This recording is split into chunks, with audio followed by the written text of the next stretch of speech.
Guys, it is a good morning. I got me some of the Lord's chicken. I am ready to attempt to make some jokes. Now, fair warning, this one is slightly more sexual than normal. You know how I feel about these things. I really don't enjoy when gacha games get overly sexual, and I like to make fun of that. So in a video about how weird some of the things that happen on Exos Heroes look, of course I'm going to make some sexual jokes. So if you're at work, if you're in a place where you don't want those things to be heard, just a fair warning. This was a weird video to make, but if you like this type of content, like, subscribe, leave me a comment. I'm trying to get to 500. At that, I can get a new URL. Pretty. Past that, goal will be 1,000, man. But yeah, hope you stick around. Let's get this. Hey, listen!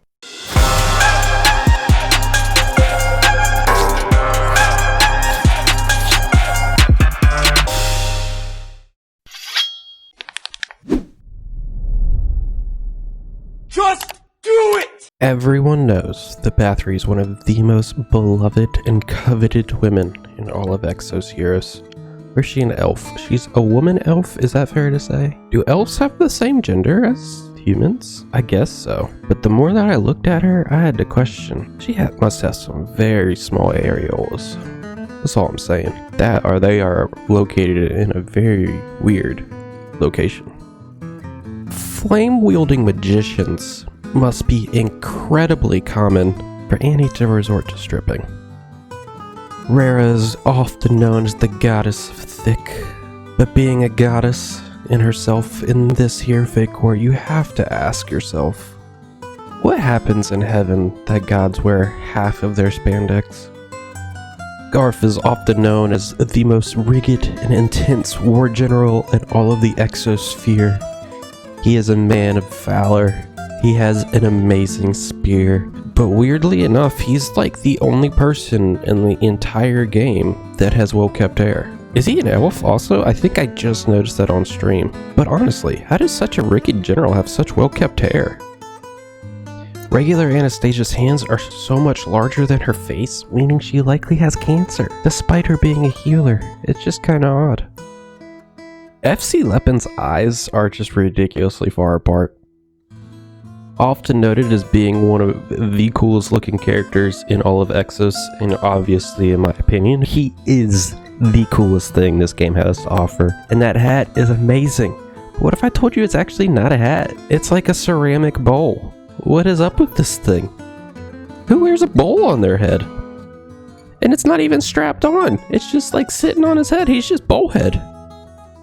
The reason that Degas wears such large, bulky, and masculine armor is because he's compensating for such a small package. Regular Tantalou's eyes are bright green, but his hamster form is bright blue. FC Baelish has incredibly tiny wrists. Regular Bernadette's boobs are slightly asymmetrical, and that may be one of the most realistic things about this game. FC Diva literally has hips 3 times the size of her head, and the gap in her thighs is also about the size of her face. I can't think of a good reason why Pan's weapon needed to extend. I can only think of bad ones. Based off context clues, April's likely deaf. Emma's pointer fingers are just ridiculously long. Does Sabrina have a slug around her neck? The weirdest thing about Mahar isn't that he has 2 swords. It's that he doesn't have an elbow or a wrist. The damage done by an accidental fire by Davy Johnson is absolutely devastating. FC Scarlet's hair is about the length of her body. And that just doesn't seem comfortable. It seems way too heavy. Maybe she needs this ridiculously large wand to help her stabilize her body. I have nothing funny to say about Ulam. He's just a badass.